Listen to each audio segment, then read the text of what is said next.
ለጤንነታችን ወሳኝ ነው። በቀን አንዴ ብቻ መጠጣት ቁርስ በሉት በቃ። ይህንን አንድ ብርጭቆ ከጠጣችሁ ከዛ ምሳ ነው መብላት ያለባችሁ። ለጤናችሁ ወሳኝ ነው። ፕሮቲን ነው፣ ኤነርጂ ነው። በጣም ብዙ ነገር ይጠቅማችኋል። ስለ ጤንነታችሁ አስቡ። የተጠቀምኩት አንድ ሙዝ 6 ፍሬ ተምርና አጃ ወይነ ሻይንን የተጠቀምኩት ያላችሁ ይሆናል። 3 ማንኪያ ነው የተጠቀምኩት ማለት ነው። አንዳንድ ብርጭቆ በቀን ጠጡ።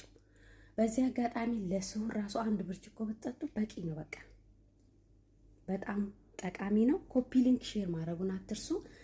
አንድ ብርጭቆ ውሃ፣ አንድ ብርጭቆ ወተት ነው የተጠቀምኩት።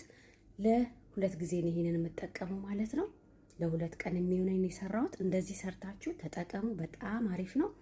ቀረፋ ወይ ግርፋ ትንሽዬ ታደርጉበታላችሁ። በቃ ማር አያስፈልግም፣ ስኳር አያስፈልግም። እኔ እንደዚሁ ነው የምጠቀመው። ከፈለጋችሁ ማር አድርጋችሁ ተጠቀሙ።